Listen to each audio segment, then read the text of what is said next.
Namaskar. A warm welcome to World News and Indian Perspective on All India Radio. This is Abhineet Shukla and with me is Reshma Tiwari bringing glimpses of the major developments of the day from across the globe. Over the next half an hour, we shall bring you the latest from the world of politics, economy, sports, entertainment and more. The headlines. Prime Minister Narendra Modi speaks to Philippines President Ferdinand Marcos Jr. assures India's full support to Philippines development. India sets target to increase country's health budget to 2.5% of GDP, says Health Minister Dr. Mansukh Mandavia. Election to the Vice President of India to be held tomorrow. Fourth edition of India-Oman Joint Military Exercise Al-Nijah 4th begins in Suratgarh, Rajasthan. China halts cooperation with US in several areas over House Speaker Nancy Pelosi's visit to Taiwan, also suspends high-level military dialogue and climate talks. In Commonwealth Games, Indian wrestler Bajrang Punia wins gold medal in 65 kg freestyle wrestling. Anshu Malik settles for silver medal. Indian men's 4x400 meter relay team qualifies for final. And in Saff Under-20 Football Championship, India lifts the trophy by defeating Bangladesh 5-2.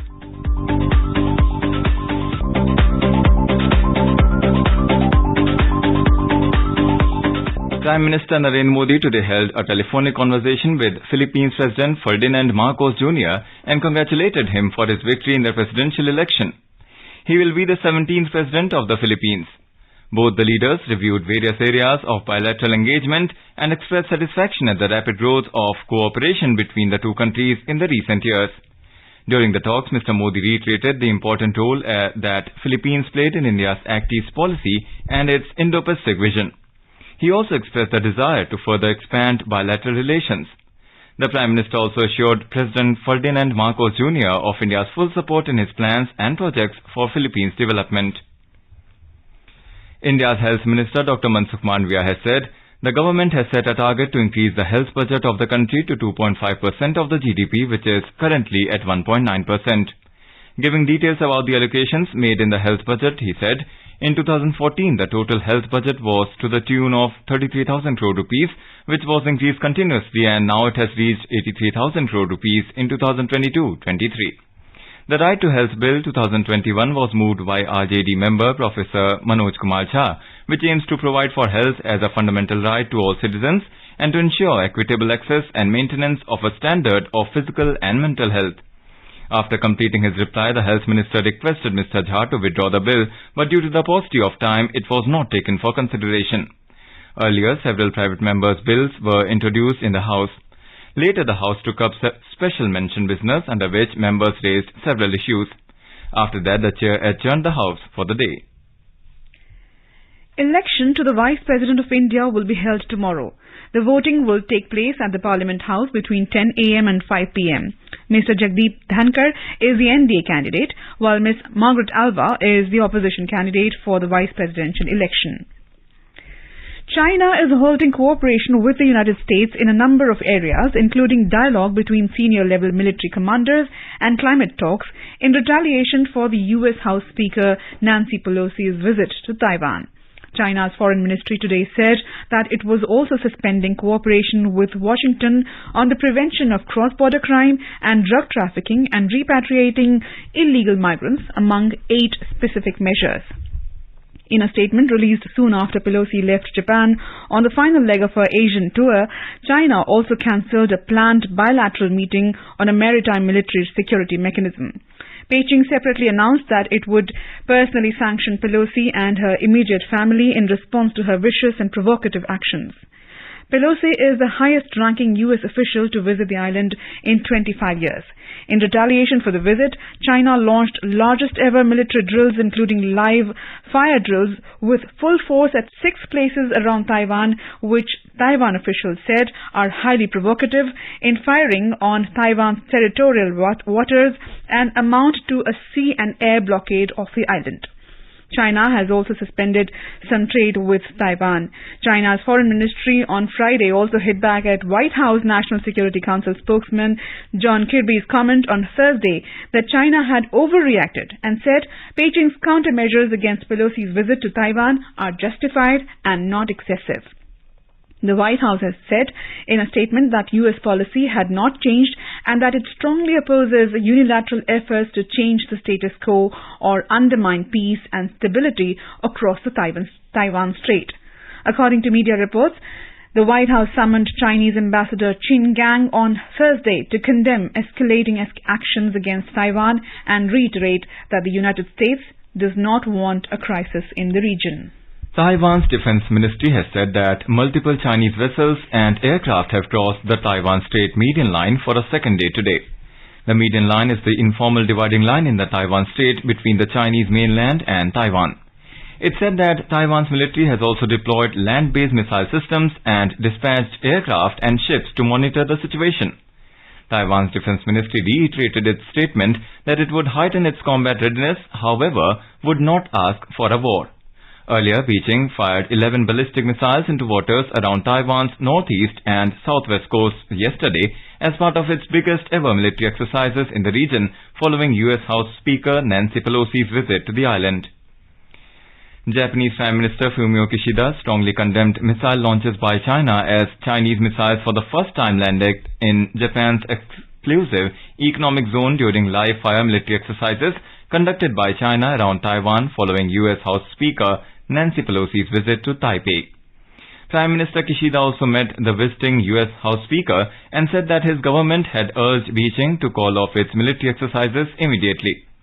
Japan yesterday said at least 5 missiles landed in its EEZ, a zone that stretches 200 nautical miles, that is 370 kilometers or 230 miles, from the outer limits of its territorial seas and has lodged strong diplomatic protests over the move. Dismissing Japan's complaints, Chinese Foreign Ministry spokesperson Hua Chunying told reporters that since China and Japan have not yet carried out maritime delimitation in relevant waters, China does not accept the notion of so-called Japanese EEZ.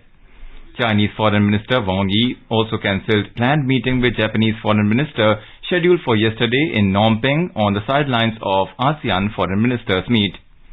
Chinese state media reported that Chinese Vice Foreign Minister Deng Li summoned Japanese Ambassador in China Hideo Tarumi on Japan's position with G7 and EU concerning the Taiwan question, saying it seriously violated basic international rules and 4 China-Japan political documents. ASEAN foreign ministers in a statement issued yesterday said they were concerned about the ongoing cross-strait tensions, noting that they are occurring next door to Southeast Asia. Meanwhile, U.S. House of Representatives Speaker Nancy Pelosi today praised Taiwan, pledged U.S. solidarity and said her trip through Asia, which led to unprecedented military drills by an angry China, was never about changing the regional status quo. She said that China will not isolate Taiwan by preventing U.S. officials from traveling there. She made the remarks in Tokyo on the final leg of her Asia tour, highlighted by a visit to Taiwan. In today's Hotspot section, we bring you a news commentary. India leads the world in digital transactions.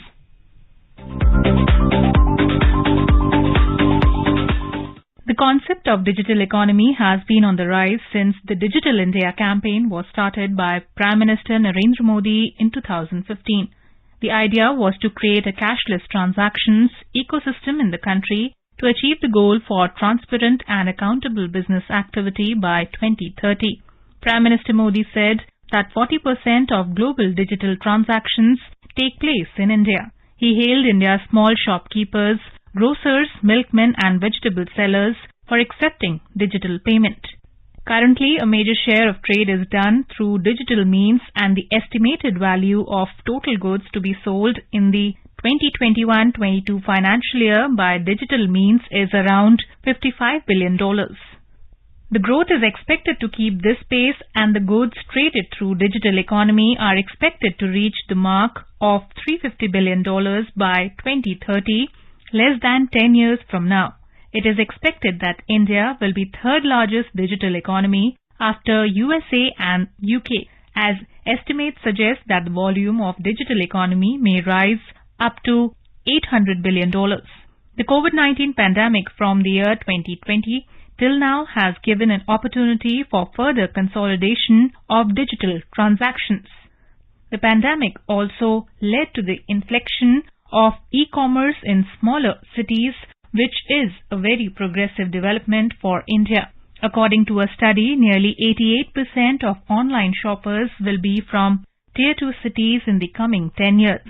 The level of online transactions is said to rise above $7 billion in a year.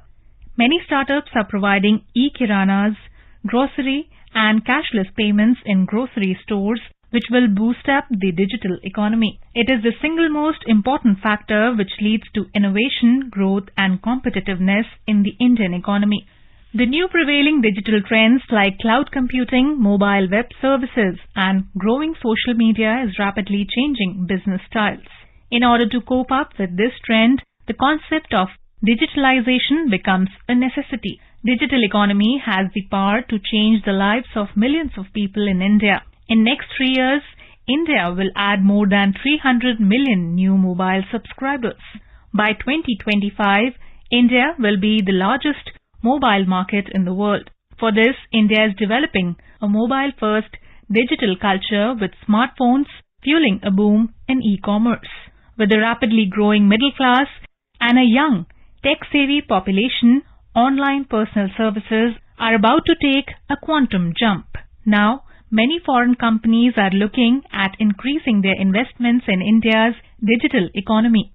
The Indian budget for the year 2022-23 spells out a vision for digital-based economy to achieve the goals during Amrit Kal. One of the objectives is to promote digital economy and Fintech, technology-enabled development and similar plans. India is planning to involve the farmers' community for digital and high-tech services with involvement of both public and private sectors.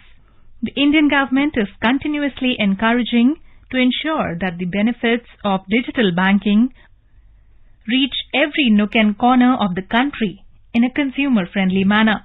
The Fintech adoption rate in India currently stands at 87%, well above the global average of 64%, thereby making India one of the largest digital markets.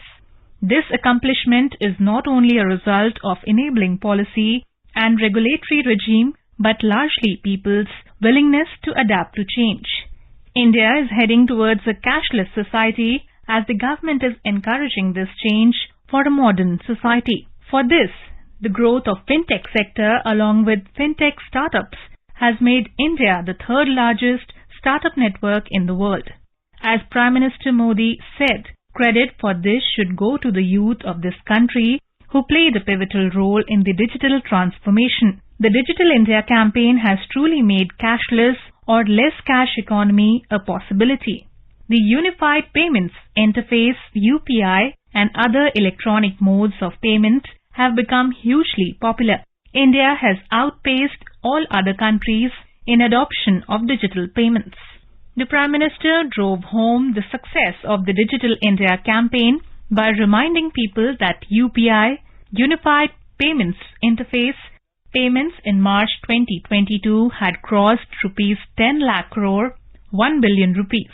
Now UPI payment system has also been unveiled in Nepal too. Indeed, adoption of digital payments by the people has gained much needed fillip by the startup ecosystem, and India leads from front in terms of digital economy. The growth opportunities can be assessed from the very fact that there are more than 100 unicorns in over 75,000 startups in India, and their number continues to grow. There are investment opportunities of $1.5 trillion under India's national infrastructure pipeline, and the value of Indian digital economy is expected to reach $1 trillion by 2025.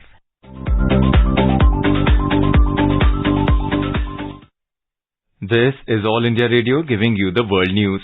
For quick news updates round the clock, follow us on Twitter at AIR News Alerts. Fourth edition of India-Oman Joint Military Exercise Al-Najah 4 is underway at Mahajan Field Firing Range in Suratgarh in Rajasthan. The exercise continued with physical training, weapon simulator firing and culminated with tug-of-war match, strengthening the bond through team spirit between Indian Army and Royal Army of Oman. Exercise, scheduled from the 1st to 13th of August, aims to enhance cooperation and interoperability, India-Oman friendship. The Indian Space Research Organisation will send a small satellite launch vehicle on Sunday from Sriharikota. It is a three-stage vehicle with all-solid propulsion stage. The mission is to launch Earth Observation Satellite EOS-02 and a co-passenger satellite Azadi Sat into low Earth orbit. The satellite will be launched from Sriharikota at around 9:18 a.m. The Azadi satellite is designed by 750 girl students of the government schools in rural areas from Kashmir to Kanyakumari. Space Kids India founder Dr. Srimati Kesan said that it was an incredible opportunity for the girls to be a part of the program. Azadi Sat is not an ordinary satellite. It is the emotion of 750 rural girls. And this is historical because this is the first ever time any satellite mission involved about 750 young girls, and especially from rural India during the celebrations of 75th Indian independence. And these children, 750 children from Kashmir to Kanyakumari, were handpicked, given online training about what is rocketry, what is satellite, what is the difference between them, and they truly enjoyed this whole journey. Indian Navy's women officers have created history after they completed the first ever all-women independent maritime reconnaissance and surveillance mission in the North Arabian Sea on board a Dornier 228 aircraft. The mission was carried out by 5 officers of the Indian Navy Air Squadron INAS 314 based at Naval Air Enclave at Gujarat's Porbandar. The aircraft was captained by the mission commander Lieutenant Achal Sharma, who had pilots Lieutenant Shivangi and Lieutenant Apurva Gite, and tactical and sensor officers Lieutenant Pooja Panda and Sub-Lieutenant Pooja Shekhawat in her team. For this, the women officers received months of ground training and comprehensive mission briefings in the run-up to this historical sortie. The Ministry of Defence said this in a statement. The INAS 314 is a frontline naval air squadron based at Porbandar, Gujarat. This first-of-its-kind military flying mission is expected to pave the way for women officers in the aviation cadre to assume greater responsibility and aspire for more challenging roles.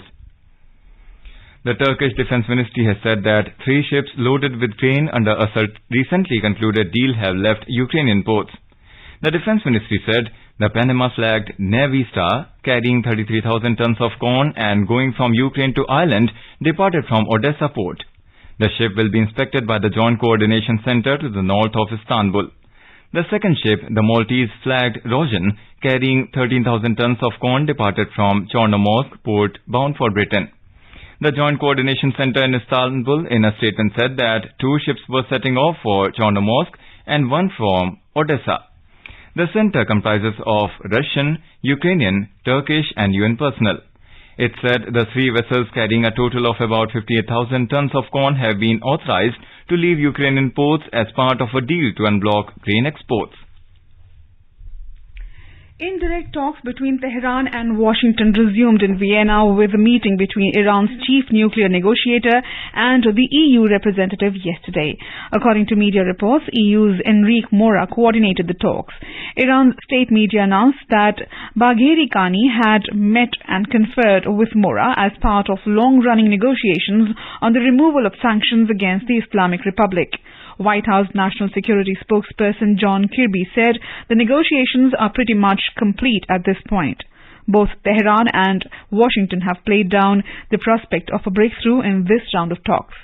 Last month, the talks moved to the Qatari capital of Doha in a different format, with Tehran and Washington holding indirect talks mediated by the European Union.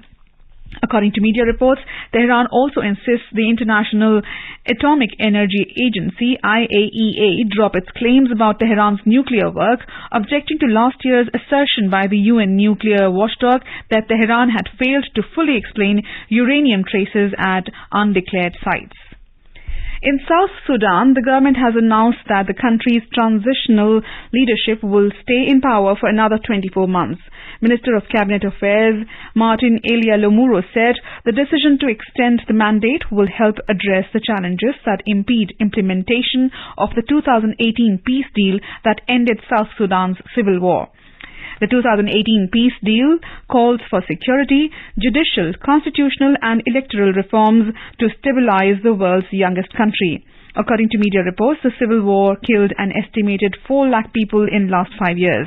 The South Sudan government, led by President Salva Kiir and his deputy Riek Machar, also postponed elections to 2023 and blamed the postponement for the lack of a permanent constitution. In Thailand, 13 people were killed and 35 others injured when a fire broke out at a nightclub in eastern Chonburi province earlier today. According to local media, 9 men and 4 women died in the fire. The fire erupted when customers were enjoying music, leading to a stampede for safety. The club was opened about a month ago and is popular with young local people. The police said the cause of the fire is still unknown and all victims so far have been identified as Thai nationals. A separate statement from the Chonburi Emergency Service described 14 of the injuries as severe. In South Africa, protesters of a township near Johannesburg have set ablaze the homes of migrants, accusing them that they are illegally working in disused local mines. On Thursday morning, police fired stun grenades and rubber bullets to disperse angry mobs. The police detained 22 men who had been targets of the violence in a move that may have been to prevent them being lynched. People armed with garden tools forced them to seek safety in old underground mine ventilation shafts. There has been widespread anger after a large group of miners were accused of the gang rape of 8 women last week. Local media reported that dozens of people are being held by police in connection with the assault. In United Kingdom, the Bank of England has warned the country will fall into recession as it raised interest rates by the most in 27 years. Interest rates rose to 1.75% as the bank battles to stem soaring prices with inflation now set to hit over 13%. According to media reports, the economy is forecast to shrink in the last 3 months of this year and keep shrinking until the end of 2023. The main reason for high inflation and low growth is soaring energy bills driven by Russia-Ukraine conflict. And now, a report from the business world. Sensex rose by 89 points to finish at 58,388. Nifty added 16 points to end at 17,398. At the global stock markets, Asian share markets witnessed gains. China Shanghai Composite Index gained 1.2%, Japan's Nikkei 225 climbed 0.9%, and South Korea's Kospi ended 0.7% up. Singapore's Straits Times ended 0.4% up, and Hong Kong's Hang Seng closed marginally up by 0.1%. European share markets are mixed in intraday trade. Crude oil prices rose around 0.5%. In the previous session, crude prices hit their lowest level since before Russia's military operation in Ukraine. In intraday trade, Brent crude was trading near $93.75 per barrel. Back home, gold was trading at 51,775 rupees per 10 grams at the multi-commodity exchange for October contracts. Silver was trading at 56,820 rupees per kilogram for September contracts when reports last came in. And in the foreign exchange market, the rupee appreciated by 23 paise against the US dollar. The domestic currency closed at 79 rupees and 24 paise against the American unit. Arjun Chowdhury for World News. And in sports news, on day 8 of the Commonwealth Games in Birmingham, Bajrang Punia won gold by defeating Canadian Lachlan McNeil 9-2 in men's 65 kg freestyle wrestling. This is the 7th gold for India in this Commonwealth Games. Deepak Punia has also defeated Alexander Moore of Canada in the men's freestyle 86 kg and advanced to the final of the category. Mohit Grewal, however, lost his men's freestyle 125 kg semi-final match to Amarveer Jesse of Canada. In women's freestyle 57 kg, Anshu Malik settled for a silver after losing 3-7 to Nigeria's Folasade Adekunle in the final. Divya Kakra has defeated Cameroon's Blandine Nyengiri in the freestyle 68 kg repechage round 2. She will play for the bronze against Tiger Lily Cocker Lemley of Tonga.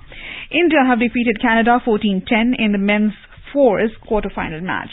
In athletics, India has created new Asian record in men's 4x400 meter relay, clocking 3 minutes. 0.25. They have qualified for the finals. Jyoti Yarraji, however, could not make it past the heats in women's 100-meter hurdles. She clocked 13.18. Ansi Sojan failed to qualify for the women's long jump final after finishing 13th with a jump of 6.25. In table tennis, paddler Manika Batra has qualified for the quarterfinals in women's singles. She beat Australia's Min Young Ji by 11-4, 11-8, 11-6, 12-10 in her round of 16 match. Shrija Akula has defeated Wales' Charlotte Carey by 8-11, 11-7, 12-14, 9-11, 11-4, 15-13, 12-10 to reach the table tennis women's singles quarterfinals. The women's doubles team of Manika Batra and Diya Parag Chitale has reached the quarterfinals with a straight games win. Achanta Sharat Kamal and Satyan Gyanashekaran pair advanced into the semi-final with a 3-0 win over Tom Jarvis and Sam Walker in men's doubles quarter-final. The Indian men's doubles team of Harmeet Desai and Sanal Shetty also reached the quarter-finals with a 3-1 win over Australia. Sharat Kamal beat Australia's Lou Finn 12-10, 11-8, 11-7, 11-6 in the men's singles round of 32. Satyan Gyanashekaran defeated Paul McCreary of Northern Ireland 11-9, 11-9, 12-10, 13-11 and advanced to the pre-quarters of men's singles. Satyan Gyanashekaran and Manika Batra have also reached the quarterfinals after beating Nigerian mixed doubles pair of Ojomu Ojoke and Omatayo Olajide. Achanta Sharat Kamal and Akula Shrija stormed into the semi-final with a 3-2 win over Liam Pitchford and Tintin Ho of England. Reef Tennyson lost to Singapore's Tian Wei Feng in the women's singles round of 16. In badminton, Teresa Jolly and Gayatri Gopichand beat Jemima Leung for Sang and Ganesha Mungra of Mauritius 21-2, 21-4 and sailed into the quarterfinals. In men's singles round of 16 match, Kidambi Shrikant defeated Sri Lanka's Dumindu Abevikrama 21-9, 21-12 and entered into quarterfinals. And in news Justin, Sakshi Malik won gold medal in 62 kg women freestyle wrestling in the Commonwealth Games being held in Birmingham. India lifted the SAFF Under-20 Football Championship trophy by defeating Bangladesh 5-2 goals in the final at Kalinga Stadium in Bhubaneswar, Odisha tonight. 4 goals from Gurkirat Singh and a lone goal from Himanshu Jhangra ensured Indian team a worthy comeback in the final match, which had gone to extra time. India won this championship for the second consecutive time. Now let us take a look at the major developments around the world as reported in the foreign press. The Washington Post writes, White House summons Chinese ambassador for rebuke on Taiwan response. The Globe and Mail says US cuts softwood tariffs by half for Canadian lumber as trade dispute lingers. The Guardian reports London Mayor urged to halt Silvertown Tunnel scheme at 11th hour. South China Morning Post reports China to allow Turkish delegation to come to Xinjiang 2 months after UN Human Rights Chief's visit. The Financial Times writes, US adds 528,000 jobs in surprise gain for labour market. The Japan Times reports Japanese researchers to share atomic bomb survivor stories on sidelines of UN visit. Dhaka Tribune writes Prime Minister Sheikh Hasina proposed Nepal to use Mongla and Chittagong seaports alongside Saidpur Airport for mutual benefits. Nikkei Asia reports North Korea tested explosive devices and began digging new underground tunnels at its Punggye-ri nuclear test site according to a draft UN. A quick look at the headlines once again. Prime Minister Narendra Modi speaks to Philippines President Ferdinand Marcos Jr. assures India's full support to Philippines development. India sets target to increase country's health budget to 2.5% of GDP, says Health Minister Dr. Mansukh Mandavia. Election to the Vice President of India to be held tomorrow. 4th edition of India-Oman Joint Military Exercise Exal-Nija 4th begins in Suratgarh, Rajasthan. China halts cooperation with US in several areas over House Speaker Nancy Pelosi's visit to Taiwan, also suspends high-level military dialogue and climate talks. In Commonwealth Games, Indian wrestler Bajrang Punia wins gold medal in 65 kg freestyle wrestling and Sakshi Malik wins in 62 kg. And in SAFF Under-20 Football Championship, India lifts the trophy by defeating Bangladesh 5-2. And now before we end, let us listen to Mahatma Gandhi's favorite bhajan Vaishnav Jan by artists from Nepal.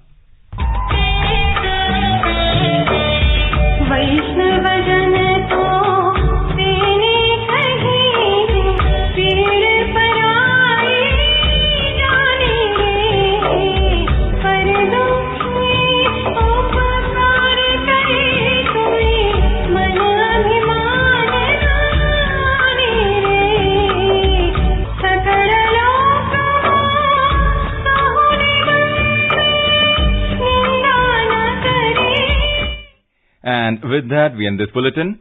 We'll be back at the same time tomorrow with the next edition of World News.